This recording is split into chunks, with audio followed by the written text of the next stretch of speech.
I'm Dr. Mark Sue, and welcome to the Functional Medicine Reality Podcast. Join me and our community weekly as we bring you unfiltered health from inflammation to longevity. Real stories, real people, real solutions. Experience real-life health changes from both patients and practitioners, and learn how to turn cutting-edge information into real results in your own life so you can feel better, live longer, live healthier, and be confident and clear in your healthcare choices. Let's get real and get results. Hey friends, here's one today for you that falls into the category again of talking about comparisons and contrasts between prescriptions and non-prescriptions. All right, pharma and non-pharma. As you may know, I'm open-minded with all the tools I have. The best of both worlds is the way I go. I am not a practitioner based on dogma, on principle alone. There's no perfect world on either side is the way I look at it, all right? I am up for supporting my patients however they best prefer if it comes to a philosophy. Otherwise, commonly, it's what is going to be the best fit for the patient. And that is the question I get from a lot of patients is, given that I have options in both worlds, what should I do? What do you recommend for me? Skipping the direct response to that because it's not always that straightforward. Let's take blood pressure for an example, all right? Treating blood pressure or treating low mood. All right, those are two easy examples for me. The differences are the following. Number one, when it comes to pharmaceuticals, we just have, in my opinion, in my experience, we just have more predictability as to what the outcomes are going to be. All right, if I'm trying to get blood pressure down, I can say with more confidence and more predictability how far I'm going to get with any given medication. Now, I admit a lot of that is just, I've seen a lot more patients be treated with prescription medications for blood pressure than I have with non-pharma options of whatever sort. And that's part of the problem is that there's so many options in this pharmaceutical world that the sample number, if you will, the number of observations I've had with patients who are on supplement X or a supplement Y for blood pressure, the numbers are just less because the volume of data points is diluted by how many options there are. The second piece of that, however, is that I often will counsel patients that if you're looking to treat the same topic with non-pharma options, I'm all in support of that, yet you're likely going to have to expect to take multiple treatments, multiple products for the same condition, okay?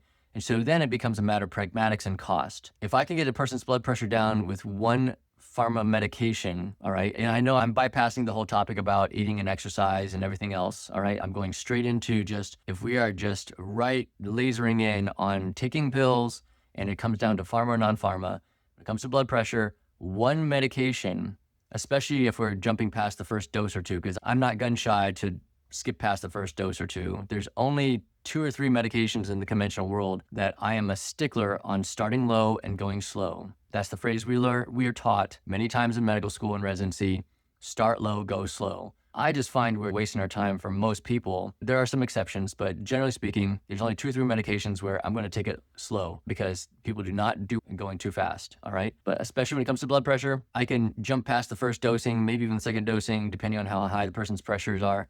And we can predictably see the numbers come down within a relatively short amount of time, right? It could be within days, it could be within a couple weeks.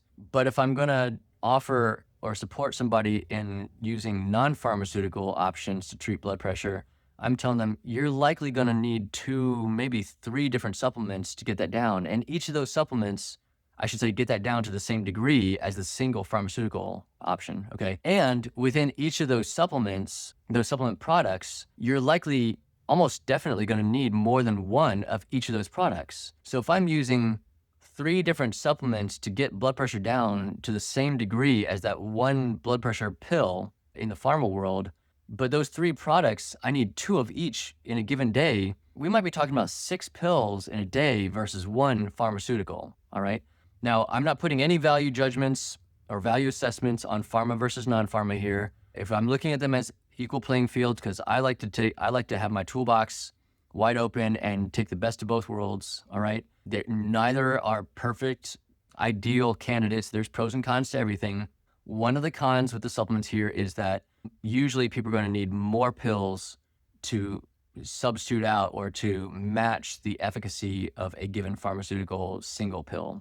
And hey, if a patient's willing to do that, fantastic. I'm in total support.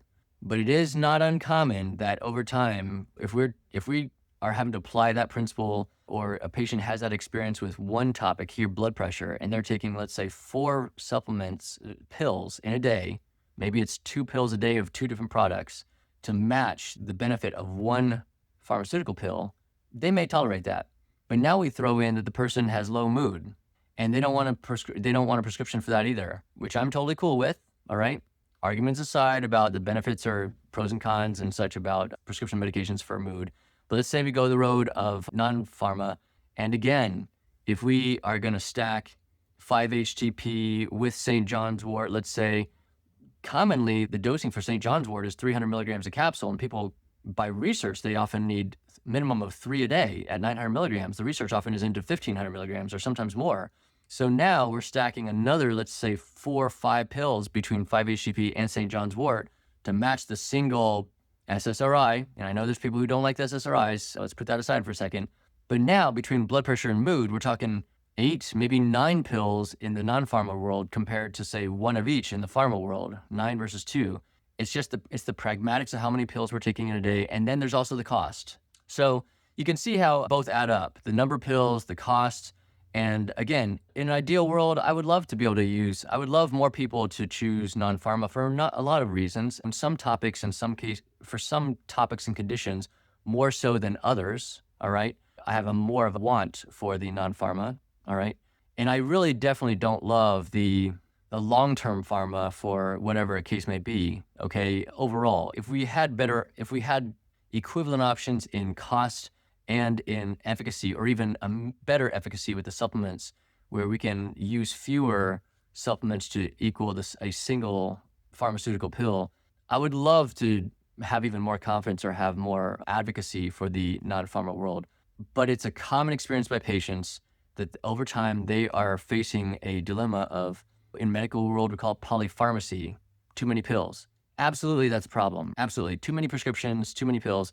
But the same thing happens on some level with supplements, right? What do we call it? Do we call it poly supplement pharmacy, poly naturopathy? I don't know what to call it, but yeah, patients are all the time weeding and reassessing, trying to consolidate their number of supplements they're taking for a variety of conditions, right? And trying to pick and choose which ones are of greater priority than others is a pretty tall order many times, especially when the patient's chronically ill. All right. Bottom line, comparison and contrast with pill, pharma and non-pharma, aside from the values of principle of preference and other philosophical dogma topics, many times from my experience, it comes down to how many pills and at what cost is the patient willing to tolerate to use non-pharma compared to pharma, and all that outside of lifestyle management options and such, which we'll save that for another time. But that, my friends, is a definite reality that I observe and face in the functional and conventional world intersect in the modern day, current day America as we know it. So fresh, just the way you like it.